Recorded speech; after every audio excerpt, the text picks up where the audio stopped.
Alright, we have a 2017 Audi A4 sedan. We're doing a compression on it. As you can see, oil shavings all over the place. The compressor is completely locked up as well. Will not spin by hand. So we're not going to rebuild it. We're just going to replace it, and I'll show you some easy steps on how to do it. Alright, just a disclaimer as well. If you're doing this on the street, or you're not doing it at a shop, of course, you have to discharge Freon before you're working on it. It is pressurized. And if you do vent it in the air, it is illegal. I'm not saying that's the way you should do it. I'm just going to assume that the Freon is already discharged. I have a machine here that's going to do it for me. So these are the shader valves here. You have your high side and your low side, and then you can just pretty much discharge them from there. If you have all the proper tools to do so. Let's just say hypothetically, you don't have any more Freon. And the system is completely discharged or not pressured at all, then you can just pop these two bolts off here, off the AC, these main AC lines here. If it is pressurized when you do it, Freon will pretty much explode out, and that's not good. It's not good to inhale either, so just a little disclaimer before you start. I'm just going to assume you already depressurized the system though. Alright, the first step that you're going to want to do is you're going to want to remove this cover here. They're held up by T30s, Torx 30 bits on each corner here. And then you also have some T30s as well here, it looks like. The customer has this back panel pretty much ripped off, but I'd assume T20s or T30s here. Also, once this cover's off, mine's just going to be hanging. You're going to take off this other front cover here, and this held up by pretty much, looks like T20s and then T30s as well. So this cover is going to come off as well. And then we can kind of just free up, basically what we're doing is we're going to take this front cover off so we can take off this charge pipe here. We'll do that in a little bit. Just to note, when you do pull off this secondary cover, there is a harness here that's held up with it on each side. So before you pull it all the way down, you can just kind of take it off here. There's a little plastic tab that just pops off. It's a little tricky to do. You have to kind of finagle with it.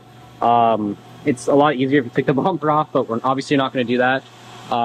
But you pretty much just pull it out. It's a little tough, but you can get it. All right, next thing we're going to do here, we're going to disconnect this charge pipe here. We're basically just going to take off this hose clamp here. You can use a flathead to do that. And then also we're going to disconnect this sensor here. There's a little safety tab on it that's red here. It's a little hard to see. Little red safety tab that pops in and out. Once you pull it out, you can just push the sensor in, and then it'll pop off. We're going to get a tool here to do that.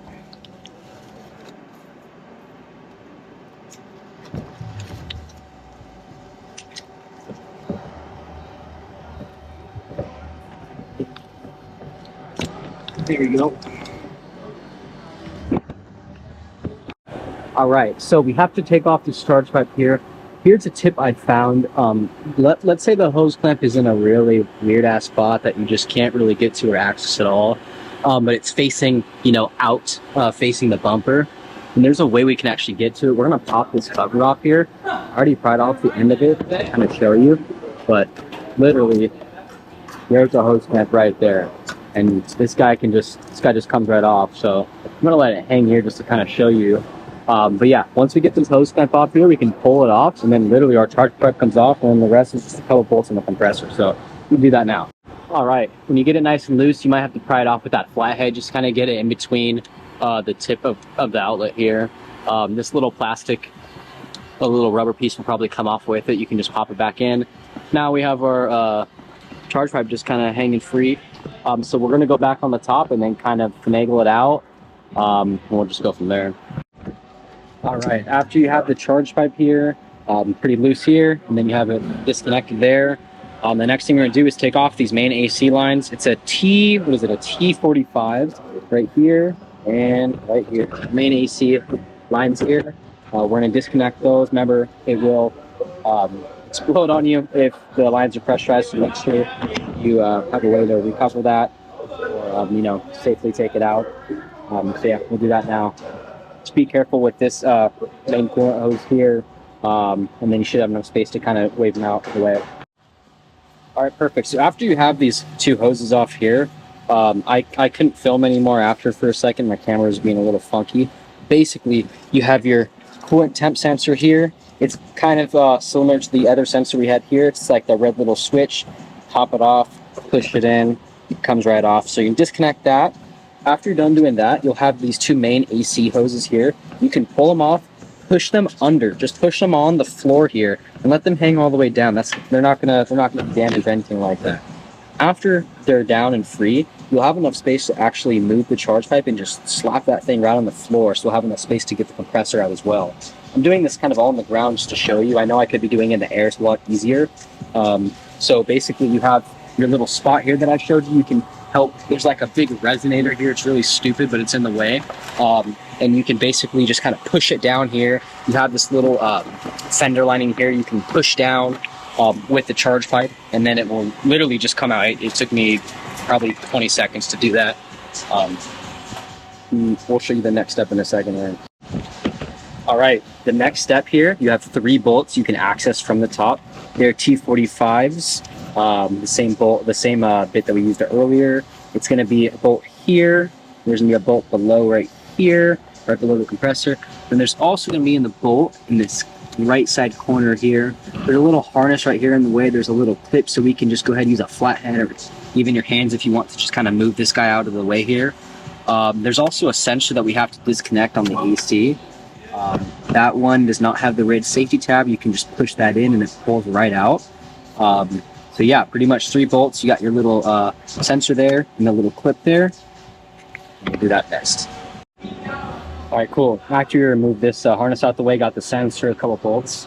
This guy's ready to come out. Just be careful with this coolant hose here. That's it. Yeah, so just getting a better inspection on this guy. I mean, the clutch completely seized up. The pulley won't spin at all by hand. So this is a shitter. Looks like there's nothing even in it at all either. There's no dye, there's no fluid, there's nothing. So this thing was done for. Glad we got it replaced. So then focus on the kind of tips and stuff on installation now. All right, here's the old and here's the new. Just make sure everything is right on it, like the sensor and stuff. Pins are out and they're right.